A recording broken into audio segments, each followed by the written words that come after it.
find ourselves being painting a picture, if you will, of a time and a place, and the two coming together. Moses it wasn't Egypt that we were having a problem that made Moses kill that young man. It was just the time of the season that when he said, you know, I've seen all these people that I have a connection with, and they're being abused. So something that jumped up inside of Moses. He said, you know, it's about time that somebody does something different, and he wound up killing a man. It was a time that drove him out of Egypt, but it was the place that God was driving him to.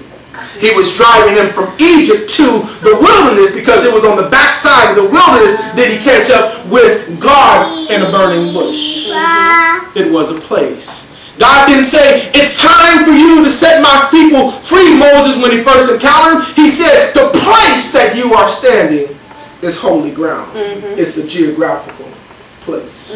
Even if you look at Jesus, Jesus had a time and a place. And when he caught up with John in the river here, he said, John says, I need to be baptized of you. And Jesus said, nah, it's so that the scriptures may be fulfilled. You have to baptize me. It's my time for you to baptize me. It's interesting how he's been living for 33 years now. No, he's about 30 years old by this time. He's 30 years old and he's never been baptized. He's been teaching in synagogues. He's been traveling. He's been paying taxes. He's been doing all this stuff. He has a job. But he's just now at the age of 30 being baptized. It's my time.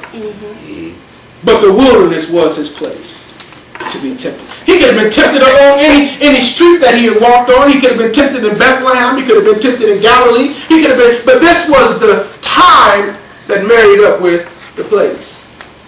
It is the shifting place. Oftentimes, if you have to understand about driving the stick or this transmission here, is that you have to push in the gas and the clutch at the right time. While I'm trying to move down the highway, it's all about the gas. But when it's time for me to get into another gear, I have to let go of the gas, depress the clutch to engage the engine, and slowly meet them back together so that I can move forward. What happens is that in this particular gear of my life, I can only go so far and so fast. So in order for me to go to the next level, in order for me to do the next thing, in order for my relationship to do what it needs to do on this level after we got married, it's day one, married and everybody, now the wedding dress is in the box, or we ate the cake, it's a year later and we pulled it out the refrigerator, or now we have kids, and now what do we do? I remember when in September, I think it was 5th, 2001, before I got married on September 7th, I looked at my wife and I said, what do we do on September 8th? When all our friends is gone. When we didn't open up the last present.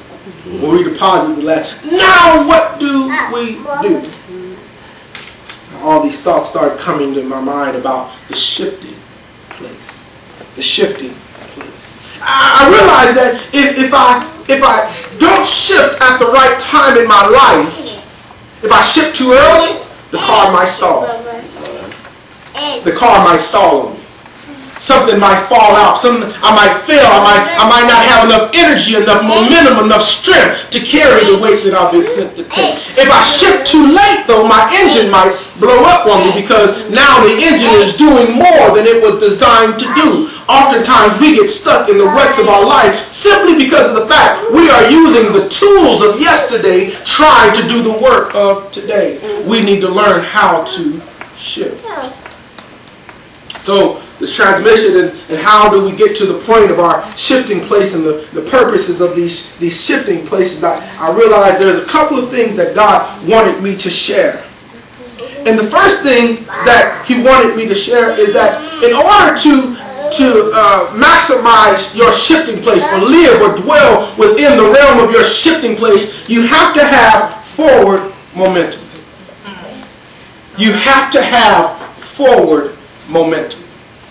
forward momentum, moving forward. I have to have some type of movement in my life. I have to have forward momentum. Oftentimes we miss out on life because we sit back and we're wondering or complaining about, what do I do next? How do I accomplish this task? What do I do? How do I accomplish this mission? We have no forward momentum. We complain about our past, our lacks, our situations, our shortcomings, our fallings, but I want to remind you that the race is not given to the swift, nor the battle to the strong. You have to maintain some sense of forward momentum.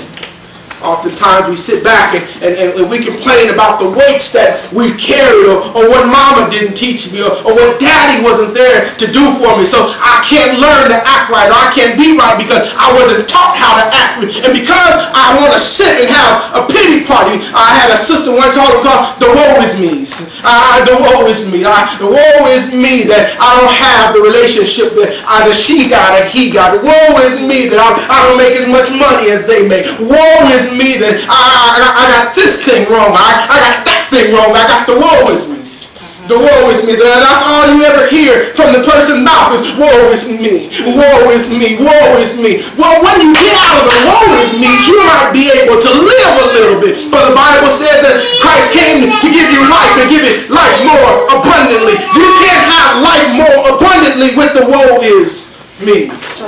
In order to get into your shifting place, you have to always have forward momentum.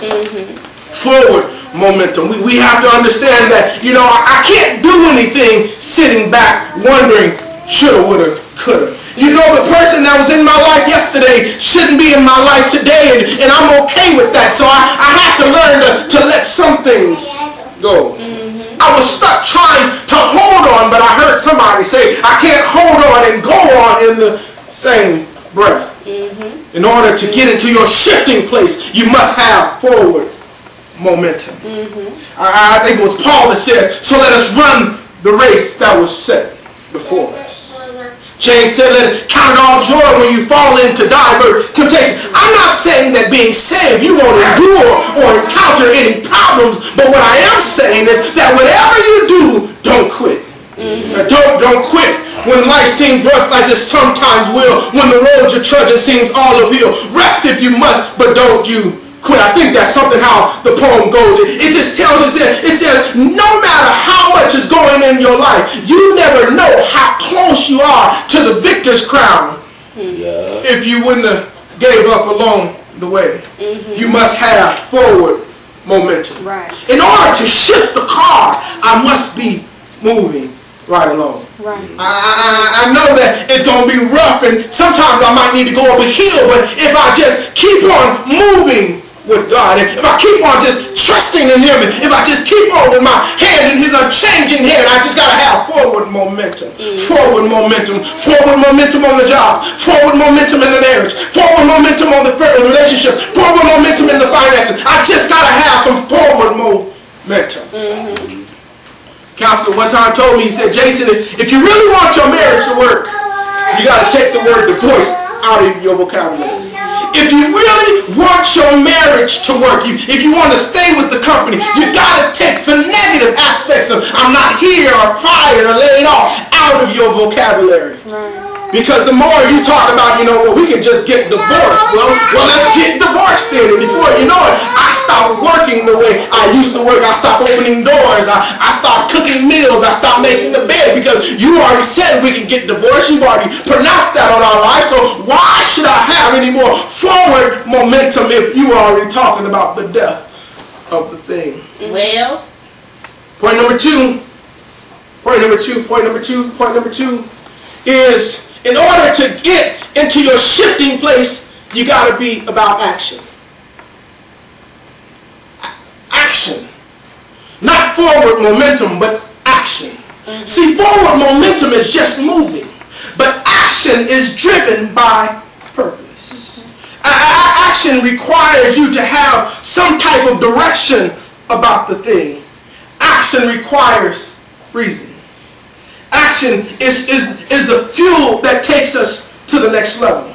Action, action, How does it happen that when we are getting ready to watch a movie, what happens is everybody's in their place and the director yells quiet on the set and we're all standing still, but when he yells action, the scene comes alive. When he yells action, our life then becomes the change. When we yell action, we get motivated and say, you know what, for God I live and for God I die. If I yell action in my life, my marriage has to change because I'm saying action, I will not die by the water. When I yell action, my children have to act right. Action, my finances have to get in alignment. When I yell action according to the word of God.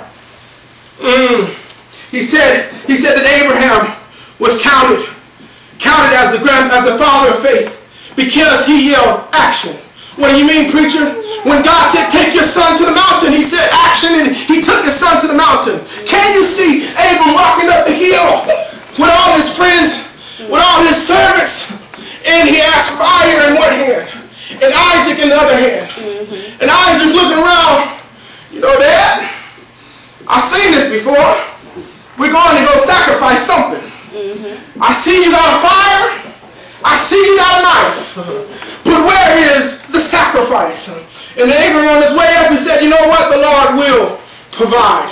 Sometimes the word action will cause you to do something that you don't fully understand. But I heard that faith is the substance of things hoped for and the evidence of things not seen. So I'm moving in the direction of something that I hope for, even though I don't see the thing that I'm hoping for. It's called action. It's not like affirmative action, but it's called action. Even with affirmative action, it has his pieces that there's so many people of this minority group that has to be brought in because of the fact to keep our company diverse. It is an action that needs to be taken by the company at hand. It is something, it's different between forward momentum. We have forward momentum falling down a hill. We can have forward momentum falling on our backs. We can have momentum doing that, but it's not action. Action requires us to have purpose in our lives. Action. Action. I heard the songs of old. My granny used to sing, if I call on Jesus, he will answer prayer. Me calling is my action. When they say, Jesus is on the main line, tell him what you want. Me telling him is my action.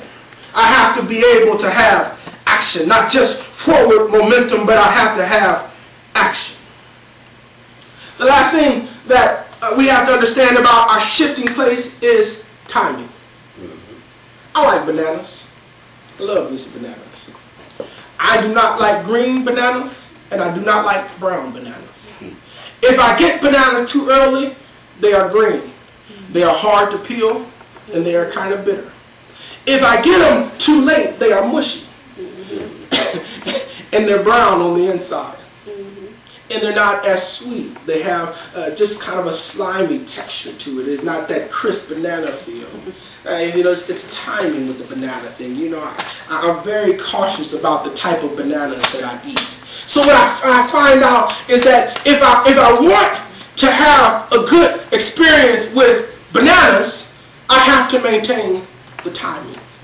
What I realize is about this shifting place is that it's all about God's timing for my life. I believe the Greek word is called kairos. It's God's appointed time for an appointed thing in your life. I hear Paul telling the churches in Galatia that if we be not weary in well-doing, for in due season we shall reap if we faint not. It's about timing.